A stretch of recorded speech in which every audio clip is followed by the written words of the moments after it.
Bueno, acá volvemos con Maldición Gitana. Puede haber algún poquito de delay, espero que esto no nos complique la entrevista que tenemos ahora. A lo largo de todos estos meses que hemos estado haciendo el programa, nos han pasado cosas muy lindas, hemos disfrutado un montón, hemos aprendido también a convivir con esto que es nuevo, pero también nos ha gustado mucho la posibilidad de haber incluido un montón de temas que por ahí mucha bolilla no se les da en medios. Y estoy hablando de quizás meternos un poquito en el lugar donde estamos nosotros, la ciudad de Gualeguaychú, Entre Ríos, y las personas que nos escuchan por ahí que son de afuera, yo creo que también han tenido la posibilidad de escuchar ciertas personas que han sido convocadas de otros temitas un poco distintos que se hablan poco. Entre esas personas convocamos una vez a Alejandra Silvestre, activista trans, que es proveniente de la ciudad de Gualeguay, y que fue una nota hermosa, además, porque hablamos del cupo trans cuando era una novedad para la mayoría de la población. Bueno, y entre pitos y flautas fuimos también conociendo un montón de personas, y a través de Ale nos llega la posibilidad de poder charlar ahora mismo con Alejandra Lozano, que pertenece a la coordinación de ESI regional, docente, que vamos a charlar hoy, sobre todo porque hoy, 19 de noviembre, por una iniciativa de la Fundación de la Cumbre Mundial de la Mujer, en el año 2000, el 19 de noviembre fue establecido como el Día Mundial para la Prevención del Abuso Infantil. Así que hoy nos vamos a centrar un poquito en eso. Bienvenida, Ale, ¿cómo estás? Bienvenida a Maldición Gitana.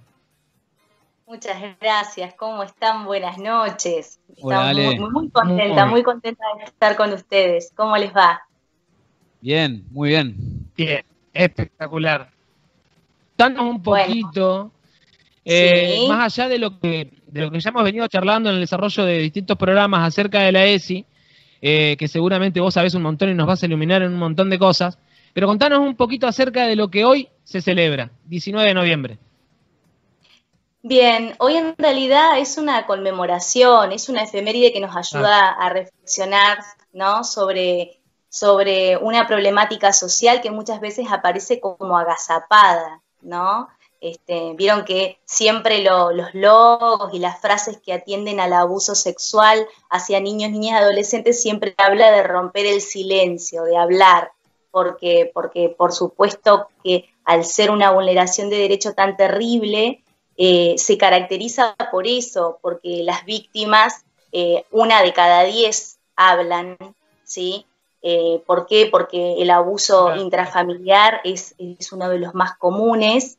Entonces el niño o adolescente se encuentra afectivamente comprometido, tiene un vínculo con este agresor, y a su vez la vulneración le genera una terrible culpa, una terrible vergüenza. Entonces, en general, es una temática que siempre está agazapada, o sea, está entre nosotros, está entre nosotros, pero que, bueno, hay que hablar. O sea, una de las estrategias principales para prevenir el abuso es hablar. Así que celebro estar acá con ustedes hablando hoy, más allá de la efeméride. Creo que es fundamental siempre tener presente de que nuestros menores, nuestros niños, niñas y adolescentes tienen derecho a tener una educación sexual integral, y en el marco de esta ley, que ya tiene varios años, aparecen contenidos que atienden específicamente a la prevención del abuso sexual.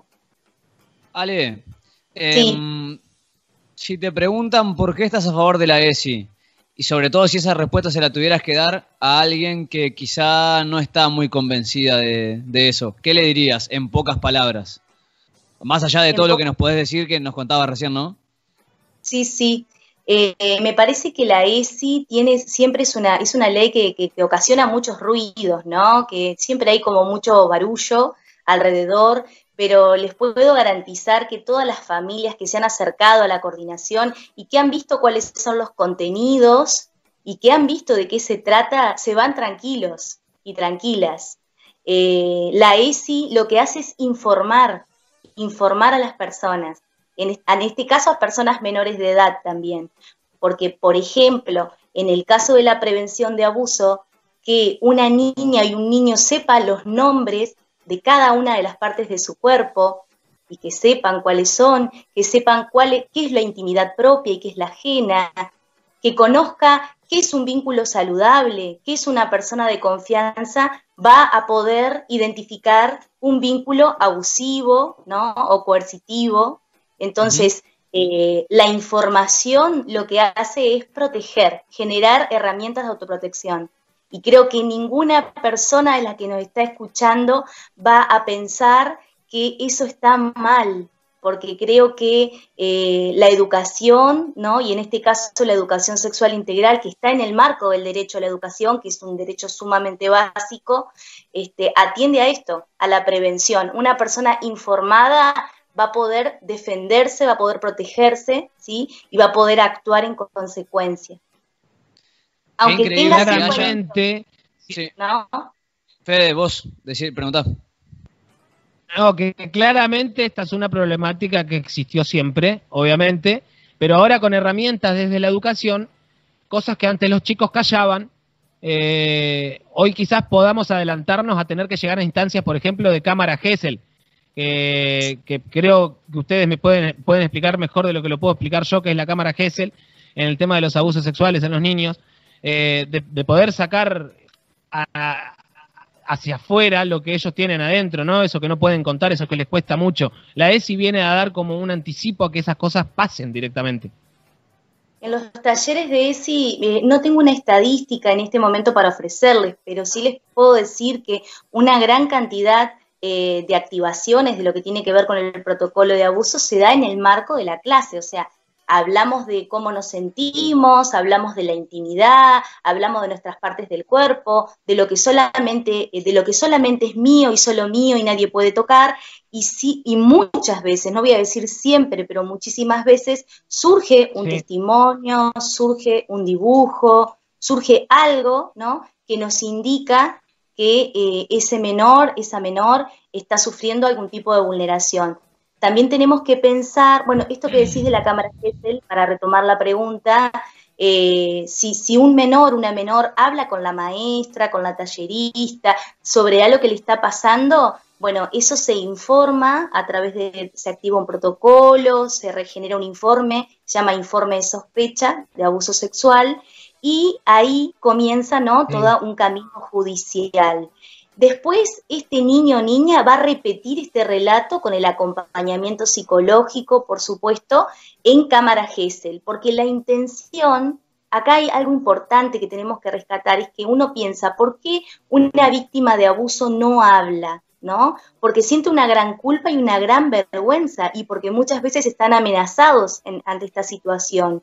Entonces, cuando una persona decide hablar, es porque decide confiar en esa persona que lo está escuchando, ¿no? Y no es un dato menor, porque el abuso sexual arrasa con la subjetividad, y más cuando son más pequeños, porque obviamente tienen menos herramientas. Claro. Es como que cambia su sistema de creencias, piensan cosas erróneas de ellos mismos, ¿no? Esto de, bueno, yo hice esto, ¿no? Justificar, intentar buscarle una explicación. Una persona que habla vuelve a confiar, y la intención es que esa persona que tiene la valentía de poder hablar, luego lo pueda hacer, porque si no revictimizamos una víctima de abuso que vuelve a contar lo que sucede, vuelve a vivirlo, porque el abuso es tan arrasador, ¿no? Es tan arrasador que, ¿cómo decirle? Vuelve a vivir, vuelve a ese momento, ¿no? En el abuso sexual el estrés postraumático queda chico. ¿Por qué? Porque escuchando muchos profesionales dicen que muchas veces una persona adulta en el consultorio dice que fue abusado y siente miedo y su abusador ya está muerto, por ejemplo, ¿no? Y sin embargo el miedo está presente. Entonces, realmente la palabra de una víctima de abuso vale oro, y lo importante es rescatarla, ¿no? Y, por supuesto, activar todo para que esta situación se detenga, ¿sí? Muy importante eso que estás diciendo. Le sumo, a su vez, que vos estás hablando de menores muy chiquitos también, no solamente adolescentes, que es muy bueno que identifiquen no solo sus partes del cuerpo, los genitales, la intimidad de cada uno, para poder sortear quizás esa dificultad de verbalizar, que a eso muchas veces se le suma la inacción de los adultos cuando pueden desconfiar, encubrir y demás.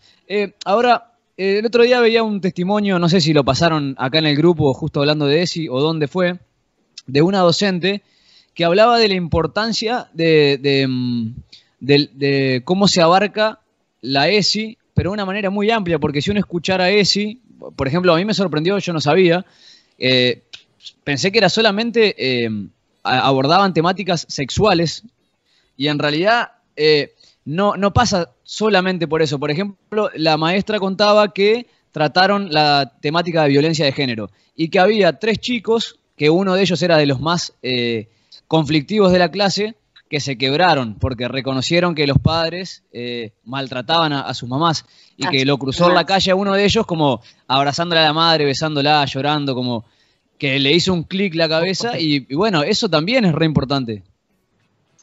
Miren, lo que tiene de novedoso, más allá de que la ley ya tiene varios años, porque es del 2006 la ley ESI, lo que tiene de novedoso es lo de la palabrita de integral, porque nosotros no somos solo cuerpo, no solo somos carne, sí. ¿No?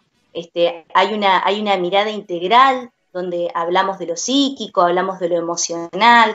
Por ejemplo, si vamos a hablar de abuso, que una personita de 4 o 5 años pueda decir, en el marco de una actividad que atiende, por ejemplo, al eje de valorar la afectividad, que es uno de los ejes que se trabaja en ESI, que hablamos de cómo me siento, que hablamos de las emociones, que hablamos sobre aquello que nos hace daño, que no nos gusta.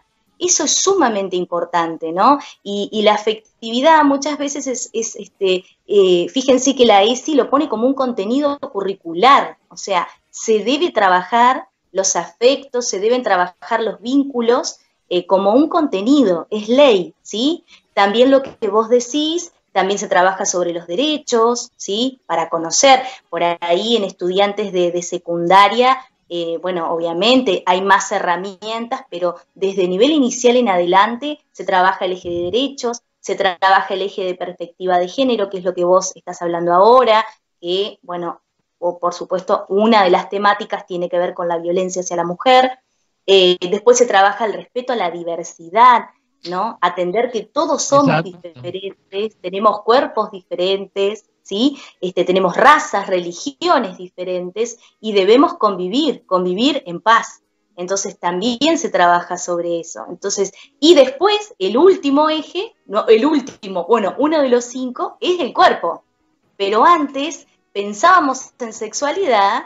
Y bueno, en 7º grado, con mucha suerte y viento a favor, llegaba un doctor y una doctora, ¿sí? Nos separaban de aula y bueno, y nos tiraban ahí los sistemas sexuales, que en aquel momento también se llamaban solo reproductivos, como que las personas utilizamos nuestros sistemas sexuales solamente para reproducirnos. Y bueno, y eso era todo. La ESI es sumamente amplia porque atiende a todas estas cuestiones. Fíjate, por ejemplo, que uno de los tipos de abuso es el grooming, ¿no? Que además es un tipo de abuso, bueno, es el último incorporado en el Código Penal, y fíjate que el grooming, virtual. La persona, virtual, ¿no? No hay un contacto físico, ¿no? Simple, es un chat, en general, bueno, por supuesto, un adulto, con un perfil falso, muchos perfiles falsos, los gromers tienen muchos perfiles falsos, y comienzan a captar niños, adolescentes, que te gusta el fútbol, me gusta esto, y bueno, y comienzan a sostener un chat, y después, bueno, pásame una foto, ¿no? En general, siempre el grooming tiene como objetivo el contenido, video, fotos, ¿no? Porque después tiene fines pornográficos. Entonces, fíjate, si uno piensa que la sexualidad es solo cuerpo, ni siquiera existiría el grooming, ¿no? Como una figura en el Código Penal que atiende a los delitos contra la integridad sexual. En el caso del grooming, claro. ¿sí? Y qué urgencia tienen algunas cosas, más allá de que pueden pensar algunos, pero los chicos de jardín no pueden aprender estas cosas porque no están preparados. Minga. Cuanto más temprano sepan ciertas cosas y puedan distinguirlas, mejor para las edades que van a venir más adelante, y poder integrar nuevos conocimientos en base a ciertos desarrollos psicológicos, pero con herramientas que, por ejemplo, nosotros no tuvimos. Mirá, Fede, esto que vos decís, hay como dentro de los fantasmas que tiene la ESI, ¿no? Esto de decir, no le vamos a decir esto porque, ¿no? No sé, va a empezar a tener relaciones sexuales antes, y en realidad está comprobado que una persona informada puede tener, tiene opciones, tiene información, piensa sus decisiones, y en eso se basa la educación sexual integral, en informar a niños, niñas, adolescentes, más allá de que es una ley que implica hasta la formación docente, ¿no? Por supuesto, pero una persona informada piensa más sus decisiones, y esto que vos decís... Además, que, sí. No, que decía que informar lo que agrega es análisis crítico. Informar lo que le da a la persona es tener análisis crítico para las cosas que se le van a actuar por el camino. Perdóname. No, está bien. Y esto que vos decís sobre, por ejemplo, la prevención de abuso en el nivel inicial, nosotros con Flor, mi compañera Flor, Silvio, que conforma parte de la coordinación junto a mí, leemos un proyecto de nivel inicial y no pueden faltar las herramientas de autoprotección. ¿Cuáles son a nivel inicial? ¿Cómo se llaman las partes del cuerpo? ¿Cuáles son las partes íntimas? Lo básico, golpear la puerta cuando voy al baño, ¿por qué no debo estar cuando un compañero está? Eso es construcción de intimidad propia y ajena. Entonces, eso es sí, ¿no? Por ejemplo, a nivel inicial. Ale, aparte, ese fundamento que vos decías recién de los acerca al sexo, los acerca a contenidos, qué ridículo que queda ese contenido hoy cuando los chicos tienen celulares desde temprana edad y acceden a lo que se le pueda ocurrir desde un dispositivo. Entonces, esa información que en realidad es información por lo menos cierta y científica, mal podría hacer un daño cuando todo lo otro a lo que puede acceder un chico, hay información buena, mala, pésima, Mirá, totalmente anacrónico. Donde no llega la ESI, llega la pornografía.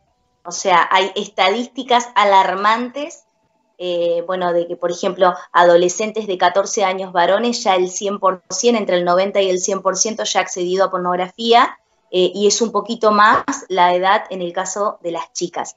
La estadística es bastante binaria, pero es la que tengo en este momento.